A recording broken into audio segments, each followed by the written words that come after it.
Welcome, everyone. Thank you so much for joining us. I'm Debra Eckerling, author of Your Goal Guide and creator of the Deb Method for Goal Setting Simplified. Can't reach your goals on your own, you need your people. So every week I bring together 3 friends to dive into a special topic. And then on Thursday, it magically becomes an episode of The Deb Show on the Marketing Podcast Network.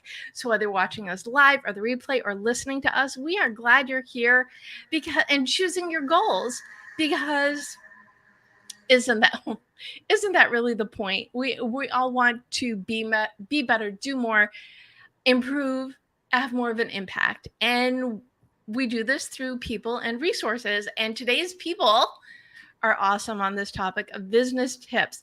We have Rick Alcantara, who, funnily enough, I met through Innovation Women. I don't think you remember. I think you were one of those, I'm going to check this out for my clients, which means he's very client forward, client first frame of mind with a specialty in communications. So really excited for Rick's perspective. And then actual Innovation Women member, Jessi Burg, really excited, whose company is Outgrow Your Garage. And she could tell us more about that in a minute. And Lydia Sugarman, who we know through our friend Jess Duell, who it's all about the connections. So I love, you're all relatively newish friends, and you're also very excited about the topic, and I'm really excited to jump on in. And so, first of all, other than saying that you're awesome, great for this conversation, I do realize I've said very little about each of you, so please take a minute and introduce yourself and why you're so excited to be talking about business tips. Rick. Well, hi, everybody. I'm Rick Alcantara, and I own Rick Alcantara Consulting. I'm based about 15 miles outside Philadelphia, Pennsylvania. I've been in the PR business for 25 plus years. Basically, I work with companies to help them promote their brand and protect their brand. Well, that's very important, right? Because it's not just about building, it's about sustaining. Exactly. And maintaining. Well, awesome. Really excited to have you here, Rick and Jessi. Your turn. Hello. I am the founder of Outgrow Your Garage, and we do small business development. And unlike the federal government, who defines small businesses as 500 or fewer employees, we really work with businesses who have less than 5 employees and help them go from one person who's doing all the things and organize their systems and processes so they can scale and do more of the things they like and less of the things that are super boring, like paperwork. Let's call a spade boring, right? Awesome. Exactly. Well, I'm glad you're here. Thank you for joining. And Lydia, welcome. Hi, my company is Venntive, and it is complete RevOps CRM. No, it's not boring. And will you explain what that is for anyone who might not know? What that means is that it's a complete business solution. It has all the marketing, sales, customer success, and operations tools all in one seamless platform. So it doesn't, everybody's on the same page, everybody's speaking the same language, and it doesn't interrupt your workflow because it's one seamless user interface. And we like working with companies from 5 people and up, but particularly on the smaller end, because Venntive is designed to help businesses grow and scale. It supports you as you grow. It and has all the tools there to scale as you without having to change technology. Blech. I've been talking for like 10 hours today. And guess what? You get to talk a little bit more. Yes.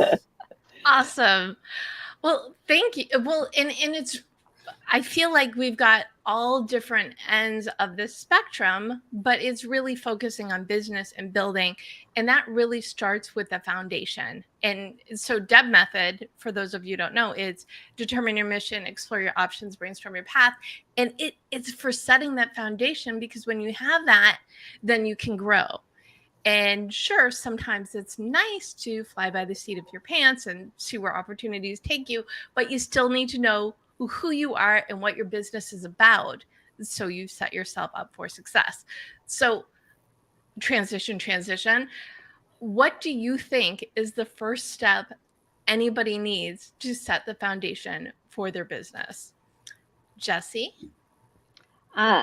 So for me, it's always about operations, right? Where are you trying to get to, and how do you build a system that is going to help you get there?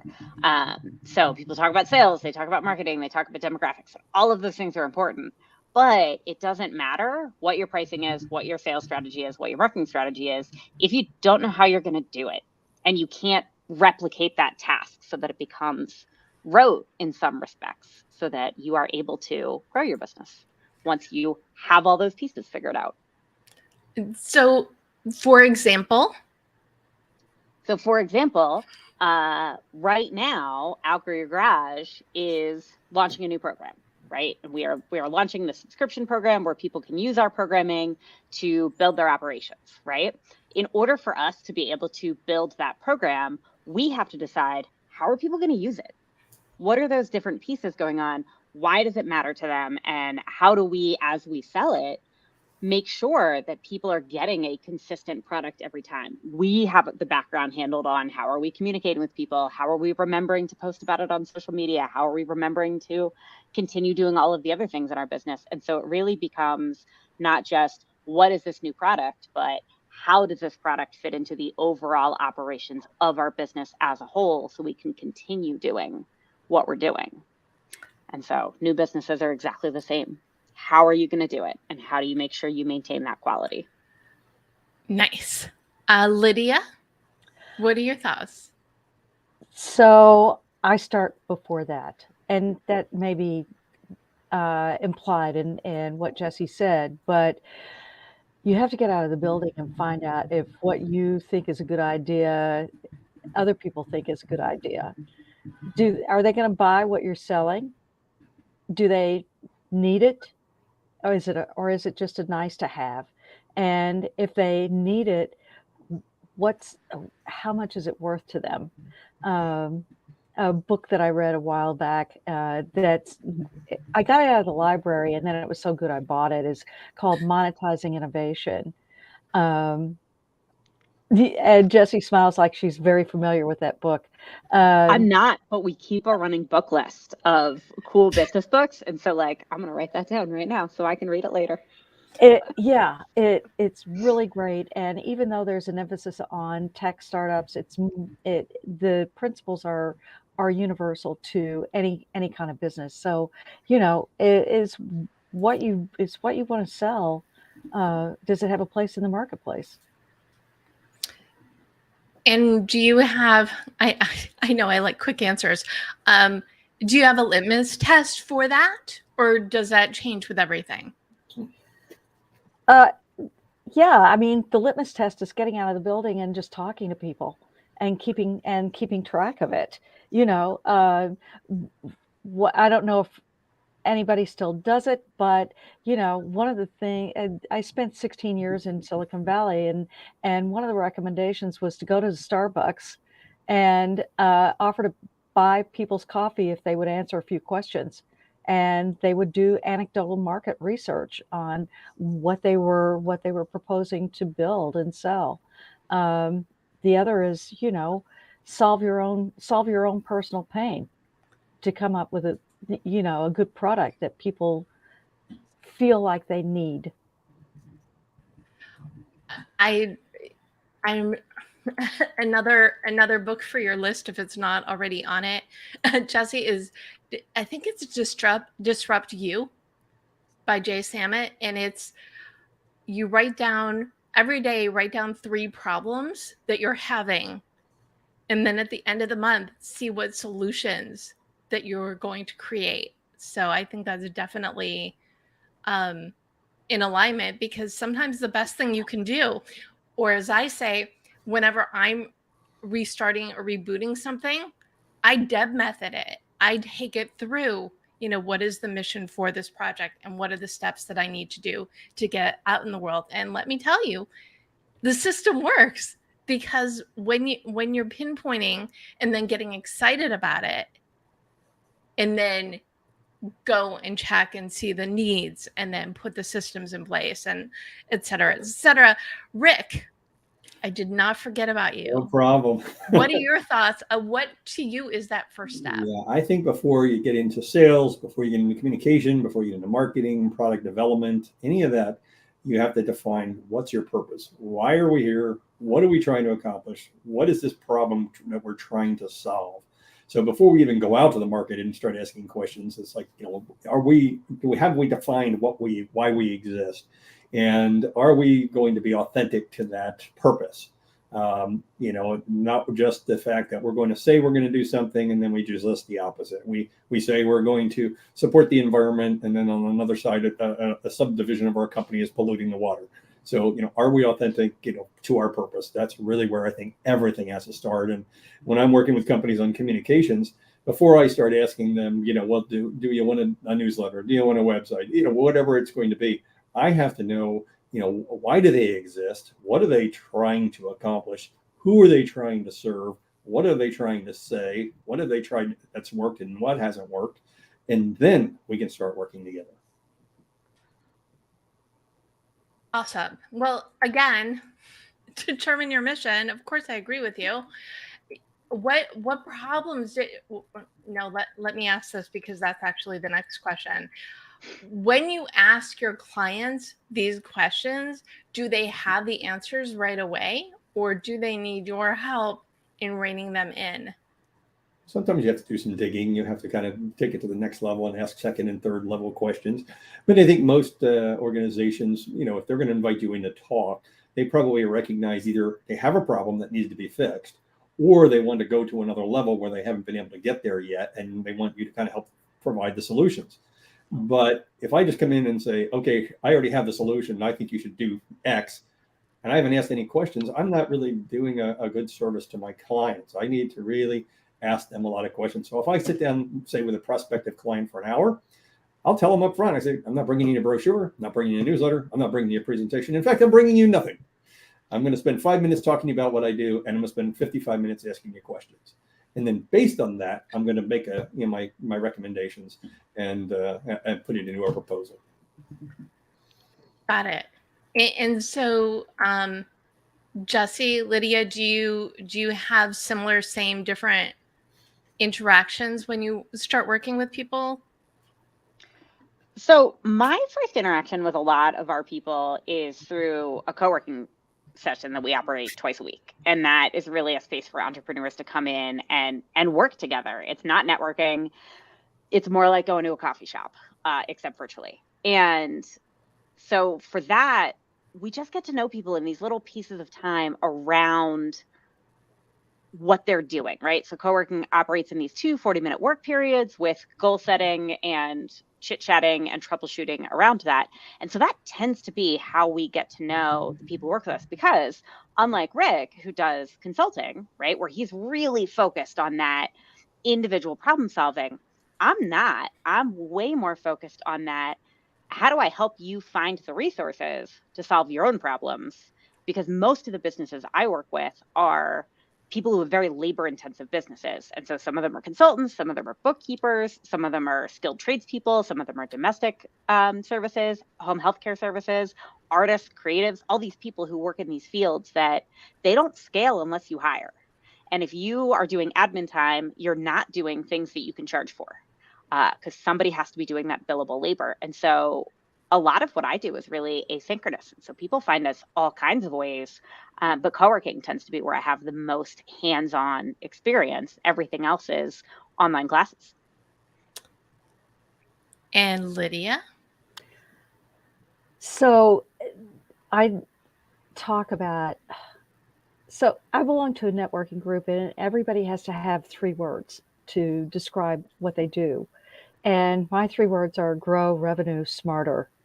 And you might not immediately think of CRM or a CRM platform as something that's going to help you grow revenue smarter, but it does, because to have a successful CRM implementation, you need to really sit down and diagram out processes and systems and really get a deeper understanding of your business than you may have ever done before, so that when we go to customize your Venntive account and automate all of these things to give you back time and save aggravation and save money, it's a lot of discovery up front.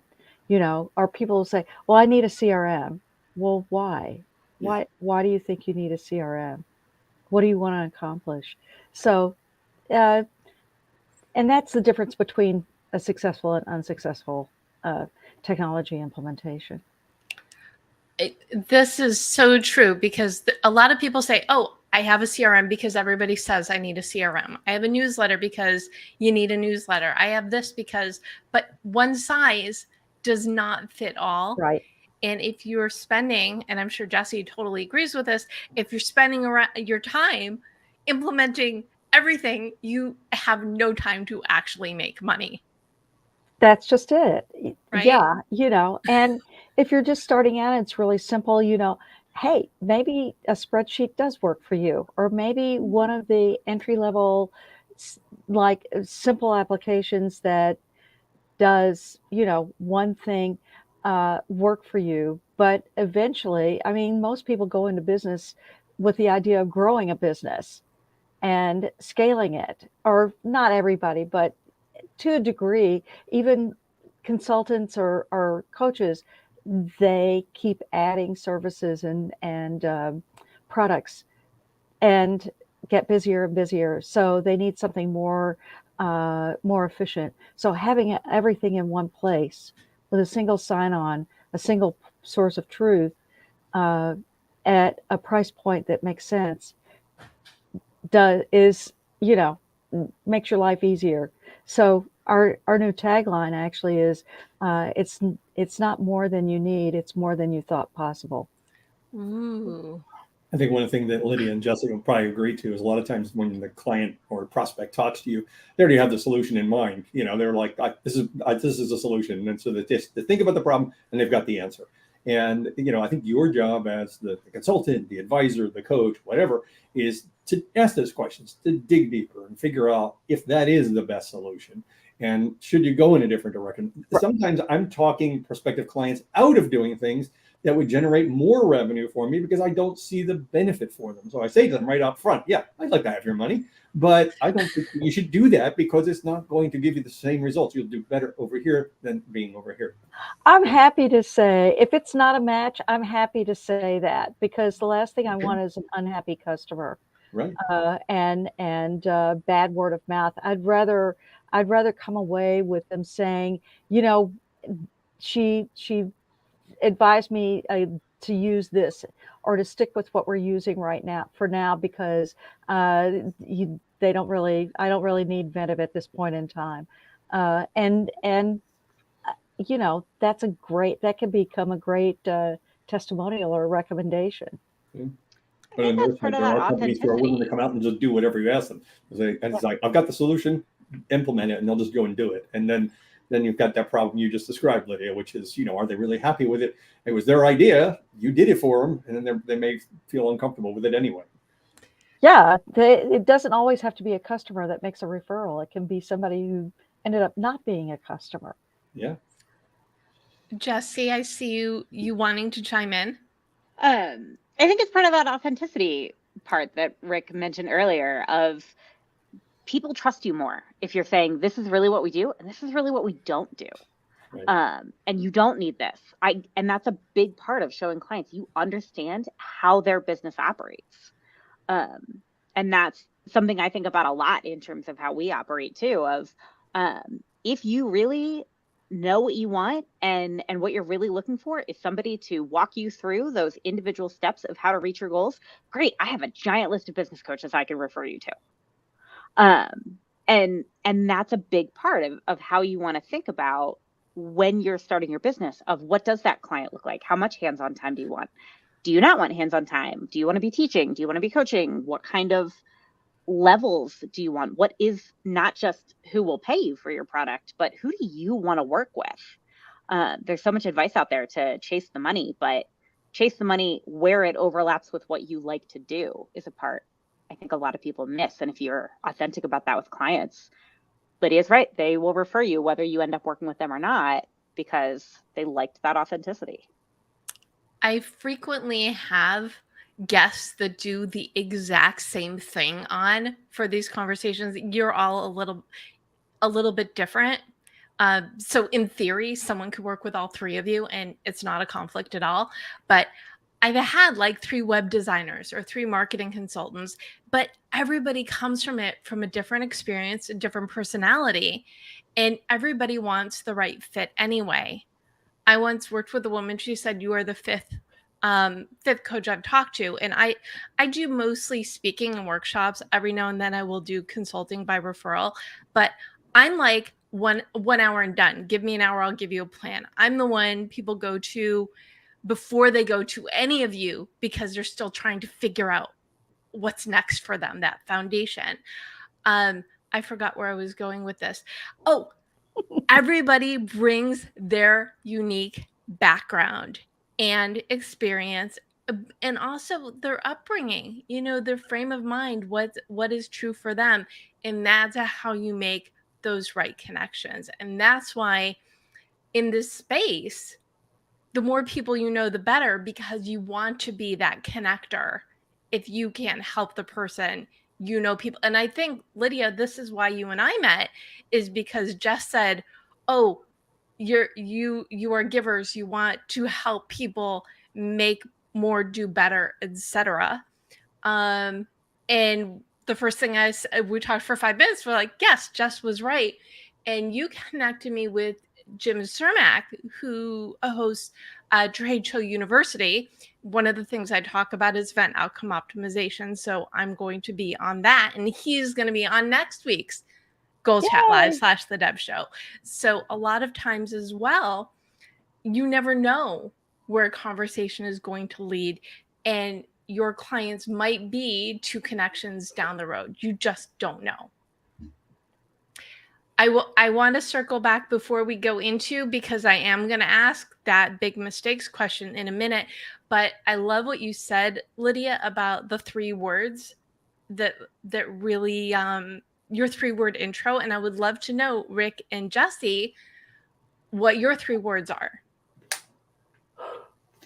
And I will let you think for a second, and mine are goal setting simplified. So it is my tagline, my motto. In my mission to change goal culture in and out of the workplace, I just like to make the instructions easy, because changing your life is challenging enough. Okay, did I vamp enough? Can I have a couple more than 3? Arthur, we have our tagline is build your business in 20 minutes. And so we do business in 20. I don't have a tagline. I mean, it really build in 20 to creating engaging public relations or engaging communications. If I thought about it more, I'd probably come up with a better tagline for a PR person, Yeah, we're totally judging you. Yes, I know. Thank you. So engaging communications. Yeah, and basically, why I say that is it's not a matter of just communicating for the sake of communicating. There has to be a purpose behind it, and either you're trying to inform, you're trying to educate, you're trying to engage, you're trying to get people to perhaps do something or not do something, like maybe get them to stop smoking, maybe get them to donate to a cause. So you're trying to drive some kind of action, and depending on what you're trying to accomplish, that will determine the budget, it will determine the timeline and things like that. It's a little easier to just inform people about something that you're doing. It's a lot harder to get people to change their attitudes, to change their opinions, to change their beliefs. It's going to take a lot more communication and a lot more time. Whether you're trying to generate communications inside of an organization or outside of an organization. It's just going to come down to your resources, your time, your patience, your staffing capabilities, and you're working with people inside or outside. And again, getting back to how's it going to support your mission? One of communications happens to be one of my favorite words when it comes to business, because you can't do anything without communication skills. And if you have the skills to speak, to write, to articulate, then anything is possible. Okay, nodding is good, but those poor people on the podcast can't see it. So what do we think?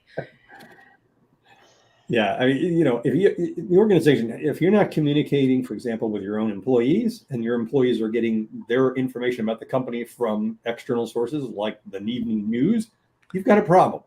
If your clients or customers are not hearing you articulate your positions or about your products or services, where are they getting their information? Are they getting it from your competitors? Are they getting it from the media? Are they getting it from regulators? I mean, where's it coming from? So you have to be visible. You have to be engaged. You have to be aligning your communications with the people who are, important to your business, but also the people you're trying to attract to your business, and understanding what motivates them and what drives them to make buying decisions, and trying to match those two up, and what you sell and what they're interested in. And communication is just as important internally as it is externally. Absolutely. And I think one of the most popular courses that we have is on hiring staff and contractors.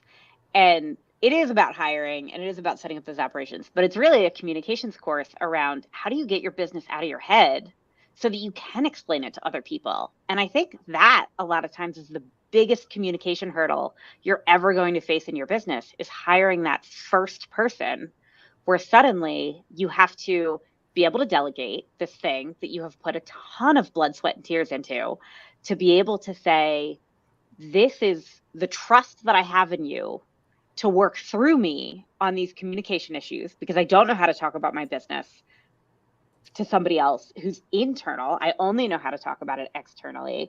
And that learning those communication skills and how to do that, they call it code switching in anthropology, and that linguistic code switching of, okay, we're talking to external clients, and now suddenly you have your first internal client where you're going, I have to learn this whole new skill set, since a lot of business owners have never been managers before.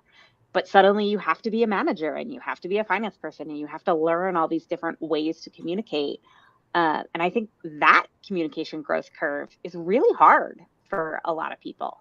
And working through that is something that's my favorite tip, is like, get through that. It's uncomfortable, but you have to learn it to be able to grow, to be able to build, to be able to. You're exactly right. And that's why working with a coach is essential. I mean, I worked in the past with a sales coach and a business coach. And when I started working with them, I realized how many mistakes I was making. I mean, I was making a ton of them. And, because I was like a lot of people, I started my career in banking. I, was working for them, and I started, this is in the 90s, and I was building websites on the side, and I was making more money on the side building websites than I was working for the bank. So I decided I could go out on my own. I could do this better and more efficiently and make more money. My boss is an idiot, so I'm going to leave and I'm going to go work for a bigger idiot, and that's what happened.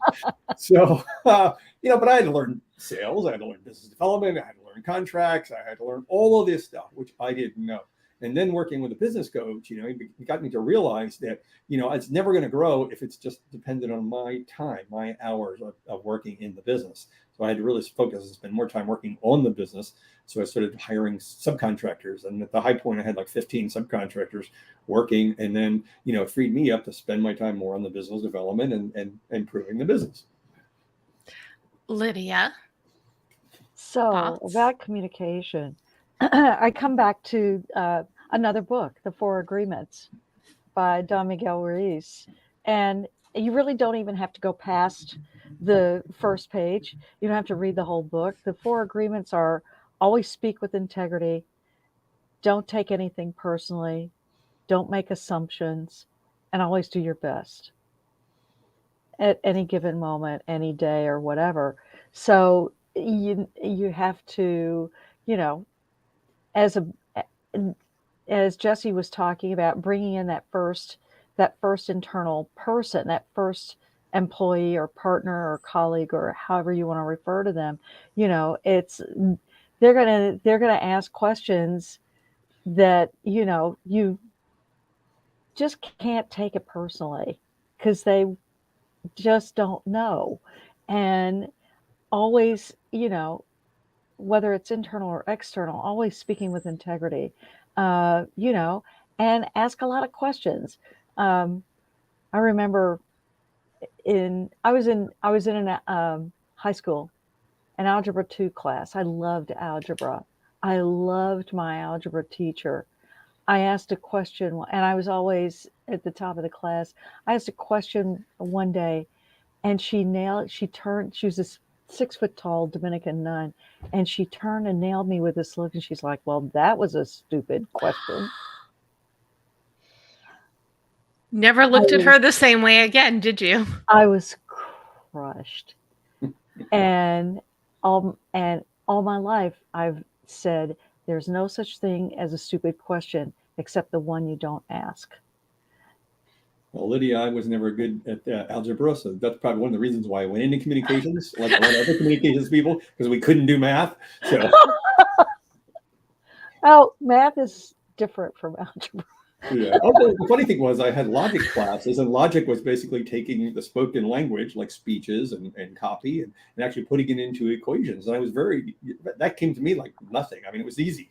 And you would think if I was able to do that, I would be able to do algebra. Didn't work. Well, as much as I would love to talk about how math is apparently important in every aspect of your life, even for us communications people, Right. let's right the ship.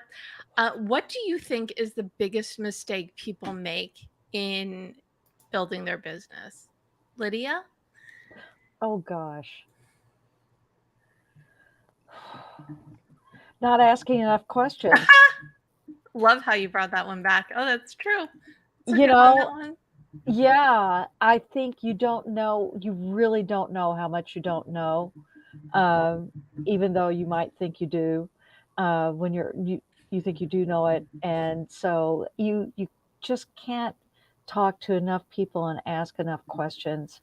Um, the other thing that I learned today, that was reinforced today, is really doing quality networking, which it takes time and it's time consuming, but ultimately it pays off, because just like you and I met, and then I introduced you to Jim Cermak, it's really getting to know people and understanding their businesses, and so that you can actually make really make a difference and make the right kind of introductions. And if you're building a business, that's what you need. As I said on the top of the show, it's you can't reach your goals on your own. You need your people, and your people lead you to other people and other people, and your clients and your prospects, your resources, Yeah. your partners. The more Yeah. people you know, the more access you have to other people's tribes. But adding that word quality, it's so important. Every now and then, and I usually end my calls with, what do you need? How can I support you? Every now and then I'm on a call and someone doesn't ask that question. And I like bite my tongue and say, nice to meet you. Bye. Probably forever. No, I'm kidding. Not everybody knows that's how you build, because you need to know who you can refer other people to down the line as well. So score 1, 2, 3, 27. We'll put asterisks next to that networking question. And then I'll have people I haven't seen in a while. I'll just invite them on the show. And that's another way to catch up with it, to get to know new friends even better, but Mhm. also to catch up with old peers and colleagues. Jessi, what do you think? I think the biggest mistake people make is not listening. We have this idea that, oh, I know this, I run this business, and I know this industry, or I know this product, or I know my service or whatever really well. So I don't have to listen to feedback. I don't have to listen to clients. I don't have to listen to staff. And teaching yourself to really get good at active listening, whether that's in a sales conversation, listening to what the person wants so you can tell them how your product or service is going to solve that problem. What is the real problem? And learning to listen to that. I teach a lot of workshops on staff retention and building that company culture starting from the very first day you hire, and listening to your staff and what they say and how they operate. and learning to take that criticism or accept that they sometimes have ideas that are better than yours. That's why you hire people, is because they're good at the things that you're not, or they're taking work off your plate. And so not accepting that criticism when a staff says there is a better way to do this and not listening to that, that's how you get disgruntled staff who leave. And that's how you lose good ideas in your business. And so I think honing those listening skills is the biggest mistake that people don't take that opportunity to go, okay, what can I learn from the people around me? Whether that's in a networking session, as Lydia so helpfully pointed out, or whether it's a client or whether it's a staff person. Jessi, I absolutely agree with you, because I think it comes down to the biggest problem is, whether it's in business or politics, if you just think I alone have the answers, you're going to find out very quickly that you don't. And so whether you bring in people through your network, or you hire people, or you hire contractors, you're not going to be good at everything. You're not going to know all the answers. So maybe you are good at sales, but maybe you're not good at communications, or maybe you're good at communications and sales, but you're not good at contracting. So you're going to need people, you're going to need resources, and you got to know where to find them. If you don't know where to find them, go get yourself a coach, right? Or reach out to your network and find your connectors and say, okay, people who who knows this, right? And again, back to Jessi's point, you don't need to be good at everything. You just need to know what you're not good at, so you could find that support, so you don't have to do those things, right? Yeah. Hire to your weakness. Yeah. But another failing point too is, and I was just kind of a Failing. well, for me was is capitalization. A lot of times if you're going to leave and go out on your own business, do you have enough revenue to ride the tide to get the business up and running to the point where you are making the kind of money that you would like to make or expecting to make, at a minimum, at least covering your costs and breaking even. But how long is it going to take you to get to where you're going to go? And if you don't have the capitalization, it's going to be really hard to try to get that business off the ground.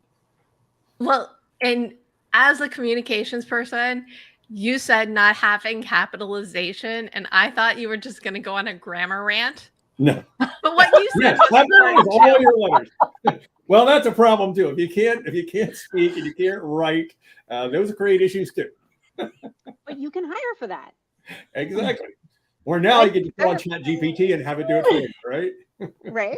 As There are long as plenty of people who will copyright for you. Exactly. And I, as a person who am not a great writer, I love those people. Those are great. Like, just please write this for me. I haven't noticed. Does ChatGPT use the Oxford comma? I don't know, to be honest. I don't know. I love That's a the lovely Oxford question. comma. Oh, it's so The good. Oxford comma. You know what? It's like the Oxford comma makes all the difference in the world in meaning and context. The best book I've ever seen, though, on grammar is a book called Eats, Shoots, and Leaves. Yes. If you've never seen it or you just haven't read it, you got to check this book out. It's funny, it's entertaining, but it's very informative. And even the whole premise of the book, just the cover design is interesting. It's a picture of a bear with a gun, and it's got a tree there, and it's whether he's eating the leaves and shooting and then leaves or what, it's crazy. Jessi is getting so many books for her book list. I have actually read Eats, Shoots, and Leaves way back in college. I had a habit of reading other people's required reading in both high school and college. If I got bored, I would pick up somebody else's syllabus or something they were reading for class and read it. And that was how I read Eats, Shoots, and Leaves. It was when I was an RA, some of my freshmen had to read it. But I did not think of putting that on my business book list. So I will do that. We don't have like right back there somewhere. Put it in the marketing section is probably where that'll go. I don't have a grammar section, but marketing is a good spot. Maybe. This is while you all start thinking about the goals that you want to gift the audience. If you go to thedebmethod.com/blog, you can get the recap and the links from this and the previous conversations. So now I'm going to ask you all, and I feel like, and I really hope I'm stealing no one's thunder, but I feel like the bonus goal needs to be write down 3 things you're not good at and find ways to outsource it. Did I take yours, Jessi? Is that what you were going to say? No. Okay, good. So let's start with that as bonus goal, because that's really the common theme that I feel is coming up, is to figure out what you're not good at so you don't have to do it. So Jessi, what is your goal? So my goal for everybody is to try a thing in your business that you think you should know how to do, but you don't know how to do it. Just go and try it and come up with questions about it. That is one of my favorite ways to encourage people to learn how to do. And that might be hop on a sales call with somebody who runs a CRM and try to figure out what they say that you like and you don't like. What do you like about that sales method? What don't you like? Does that product actually answer their questions? And so do some of that trial of those pieces, and think about what kind of business leader you want to be. Try things. So try one new thing this week that you didn't think you would be able to do. And you may surprise yourself, or it might end up on that list of things that you need to outsource, right? I was not good at networking when I started my first business. It was a landscaping company, and I knew a lot about plants and nothing about people or sales or client estimates or how to talk to people and get new clients, any of that stuff. And I went to a friend of mine who is an executive director for a nonprofit. His name is Ford. He runs the Cottonwood Institute in Denver, Colorado, and he is the best networker I've ever seen in my entire life. Like, I wish he would write a book on how to network, because he's so good at it. And I went to Ford and I said, how do I network? How do I do this? You're so good at this. I watch you work a room and you know everybody and you know all these things. And I just picked his brain. And 7 years later, now people look at me and say the same thing of like, how did you learn to do that? It's like really hard work. But I started with a person I knew and a thing I wanted to get better at. And you started by networking. You just didn't realize it. Rick, what goal do you wish to gift? Well, I've been a lifelong learner, and I'm a huge believer in professional development. So I believe that people really should always be focused on enhancing their skills. So no matter how good you are, technology is going to change, the marketplace is going to change. You need to keep changing with all of that. So, for example, for myself, I want to go all in on learning everything I can learn about AI and generative AI, ChatGPT, and everything else, because I know it's going to profoundly change not just my business, but a lot of other businesses. The other side of that, too, is diversifying your reading. So you're not just, getting your information from one source, or it's not all coming from Facebook. It's coming from different media sources, different outlets. Listen to podcasts, listen to radio, read the newspaper. Get different viewpoints. Subscribe to podcasts and read journals. Learn as much as you can, because you're just going to become more valuable to your company than if you're just going to let your skills atrophy.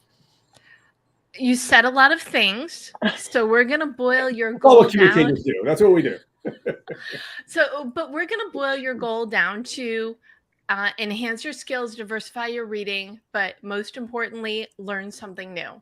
Correct. And it might be the thing that Jessi just told you to try. Who knows? Yeah. Love it when goals link together. Lydia, what goal say you? Sounded like Yoda there for a second. Can I have two? Yes, you may. Think different. Wherever you heard that before, Apple. But I keep coming back to that. It's thinking it's think different. And because when we've been doing something for a while, whether it's your business or a job, if you're a salesperson, change things up and see what happens. Everything is evolving today. The first post I read on LinkedIn this morning was a guy who said, I have a new opening for cold calls. Hi, my name is Lydia Sugarman, and I'm an actual human. So, and the other is back to networking. It's it is your second job. And intentional networking. I was reminded earlier today in an anniversary networking event by a guy that we hadn't seen each other in more than 20 years, and he remembered me, and he's like, yeah, I was at your networking event, and that's what in 2000 I had power networking events in New York, and everybody met everybody. Everybody had a cocktail or two or three. But without going through the way that I ran it, the first thing that you would ask somebody is, what do you need? What do you do? And what do you need? How can I help you? Instead of saying, I do this and this is what I need. Right. It was you-centered, not me-centered. Because for all sorts of reasons, but it also starts a really good cycle of the helpfulness and going back to your mission for yourself, for your business, whether it is to inform, to educate, a service, a business, to entertain even. But when you're looking at your business and how it also helps others, that is fuel as well. Yes. So, and looking at the networking piece of it. So, and you have both of your goals, think different and do more intentional networking. I think I went to a networking event last week where the only person I knew was the host. And I was so happy because usually when I go to these things, I know at least a handful of people, which is great to maintain the connections, but to find different places to meet the people you don't know is so important as well. Absolutely.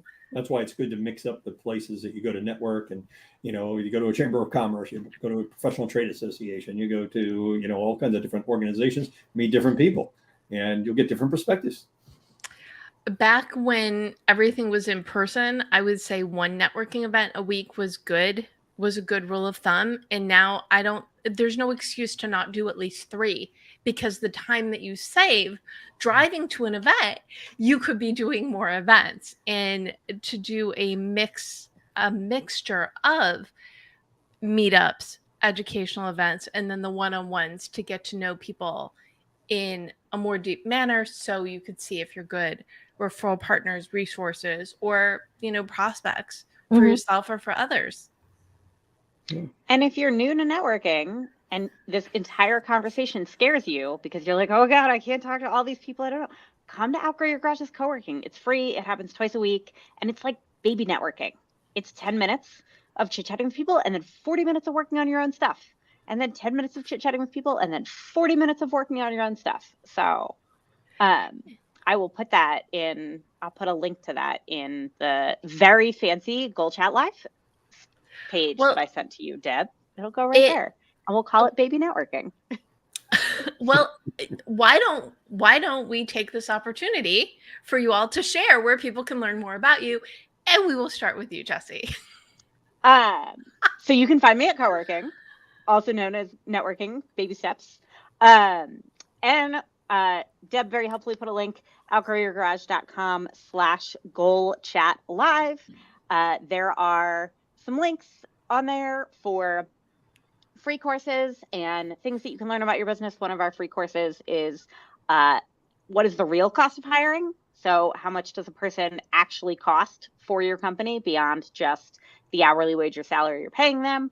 And the other one is creating a project gallery in 8 steps so that you have something you can show clients about what you do.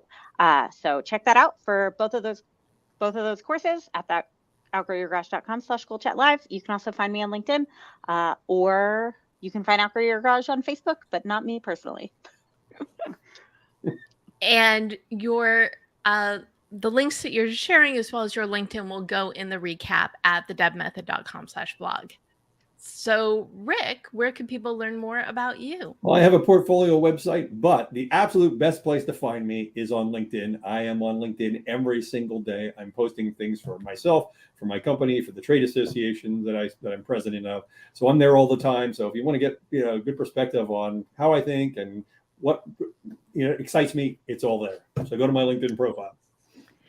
And Lydia, where can people learn more about you? I kind of live on LinkedIn too. And then of course, the Venntive website, which you're going to include that link. But I love connecting with people on LinkedIn, having DM conversations, and many times I, will say, let's just meet, let's get on a Zoom and chat and actually get really acquainted. It's 30 minutes. Back to networking. You never know. You never know. You never know. No, Well, Dennis Dim knows a living proof. I was on the Innovation in Women call about 3 weeks ago. I was one of 2 men in the room. There was like 40 women. I was there just kind of scouting the room for my client. And at the end of the meeting, I wound up having 4 one-on-one conversations scheduled. And that was the first week. And then I went on last Friday, and then I've got like 3 more. And, it's never an intention to go in and schedule meetings. It was an intention really just to do some scouting. But if you're sharing ideas and you're engaging and, helpful, I think people will want to know more about you and how you operate and how you can work together. And I have to give you kudos, Rick, if you're having those kind of results in really heavily female Zoom meeting, or was it in person? And they let you come back and they're still connecting with you for one-on-ones. You're ahead of 99.9% of most men. It's my Brad Pitt looks. That's what it is. Well, Innovation Women, and Bobby Carlton's been on my show several times. She's the founder, and it is a wonderful space to get women on more stages. But she's also very verbal about the fact that she loves supportive men as well. And there are male members of Innovation Women as well. So there you go. Could be a goal, Rick. There you go. You never know.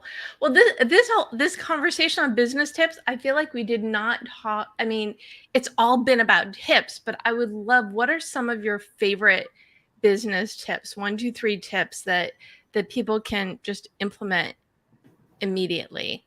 Rick, business tips? Well, I'll turn to LinkedIn. When you're on LinkedIn, make sure that you keep it short, concise, and do about maybe 3 to 4 sentences, and put your link in there so that it's visible before somebody has to click the little more icon. So that means, again, no more than 4 sentences, and then use hashtags, because that's how people are going to find your content if they're not connected to you.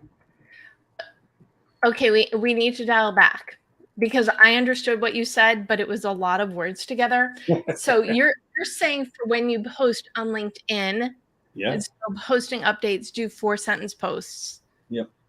At most. Sometimes it may be even 2 or 3. Really? Yeah, it's short. The shorter the better. And then again, make sure that the link shows before the person has to click that little more link. And that will increase. There's a link to something, to a lengthier piece. Right. And that'll increase the views as well as the click-throughs that you're seeking. Got it. And I'm a huge fan of LinkedIn as well. So I'm always happy can I add a bonus LinkedIn tip? Make sure your LinkedIn picture looks like you, and your profile is at minimal sussed out, that your headline is what you do and how you help. And you can even type in your website in your LinkedIn headline, and it's a resource, not a resume. So make sure the who you are, whether you're building a business or you're working for another business, is really reflective of what you're doing. So when people meet you and connect with you, they connect you to be that same person. Jessi, tips?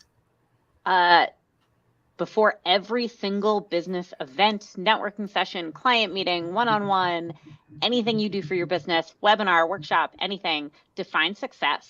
Take a few minutes in advance and go, this is what I want to get out of this meeting. Is it something you want to learn? Is it something you want to apply? Is it somebody you want to meet? Whatever that is, know what you're trying to get out of it. And that makes it a lot easier to actually get that thing. So yeah, that's my biggest thing. And if you want an example, my definition of success for this very webinar or chit chat today is does the system, I'm testing out a new system for how we do leads with the GoalChatLive link. And does that work the way that I think it's going to? So great. That's success for me, is people click on that link and hopefully take the free courses and tell me whether or not they work. First of all, I love being your guinea pig. You're welcome. But I also, because one of the things I talk about is event outcome optimization. So setting yourself up for success before attending a conference, a meetup, networking event, whatever. And it's the other so everything you said is in complete alignment with one of the things that I talk about, but it's that thing that you add at the end, which I don't think can be underlined enough, is know that intent. And it can be for a little thing or a big thing. It can be the intent for whatever you're doing to work on your business that day. But go into it with the win in mind is going to make it much easier to accomplish that win. So success, not just for meetups. All the time. Lydia? Always define success. Yes, because So, you can't get what you want unless you know what that is. right. So I'm a big fan of automation because it saves time, except on LinkedIn. And I think canned communications on LinkedIn is the kiss of death. Yes. If you want to be authentic, then write every message for that person. It doesn't take that long, and just be real, be genuine. I remember sending a connect request to this guy saying, man, I've got to connect with a guy that has such an impressive mustache.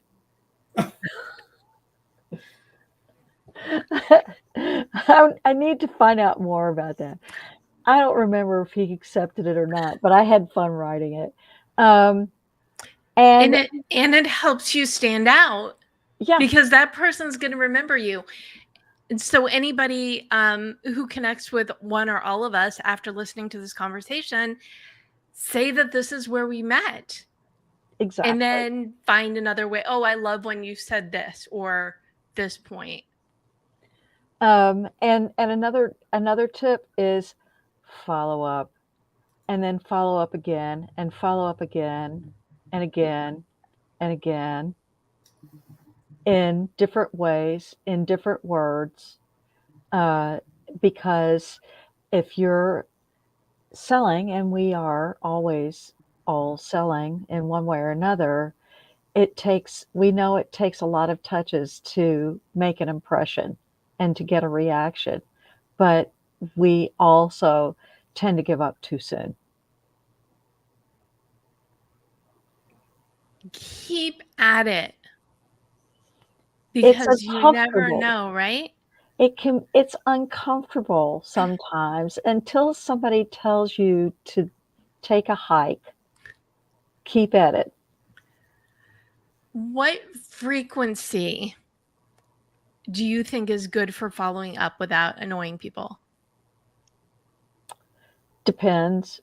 How about that? Oh, great. It depends on the product that you're selling, or we'll just use that broadly. Okay. It depends on the product you're selling and the price point of it. It depends on your comfort level. It depends on how you're reaching out, because some touches can be very, very subtle. It's like, when you follow somebody on LinkedIn before you connect with them, and you comment on their posts or on their comments before you connect with them. Those are touches, and they'll recognize your name, so that when you get serious with a DM message and you ask to connect, and then they'll say that. And when you disarmingly say, hey, how about scheduling a 30-minute Zoom to get acquainted? There's no pressure there. It's a conversation. I'm not going to pitch slap you. You know? It's a new term for me. I've never heard that one, so that's a good one. I'm stealing that you're- immediately into my vocabulary. When you take that time to start conversations before you have those one-on-one conversations, it does add that. Okay, there go my words.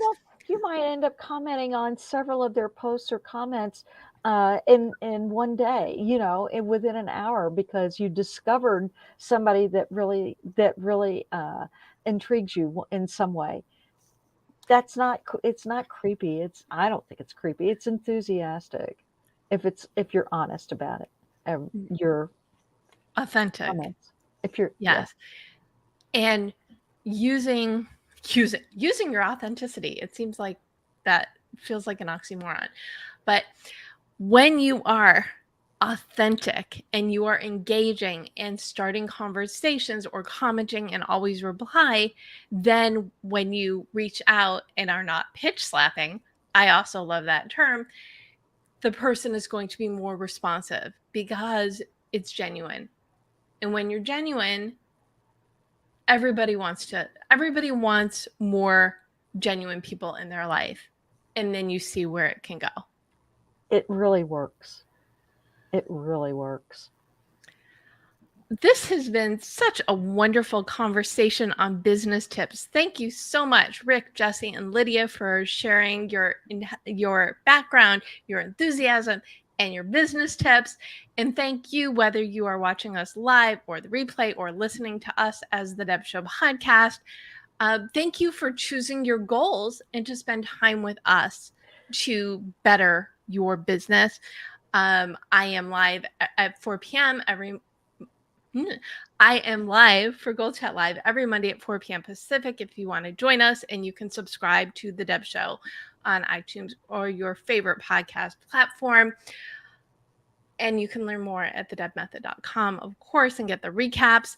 Before we wrap, I just want one final thought from each of you. One thing that if our audience takes one thing away from the conversation today, what is that thing? Lydia? Have fun. Oh, that's my favorite. That's almost should be like an ongoing goal. Yeah. Life's too short. Have fun. And Jessi? Be yourself and ask for help when you forget what that is or who that is. Okay, good one. And Rick?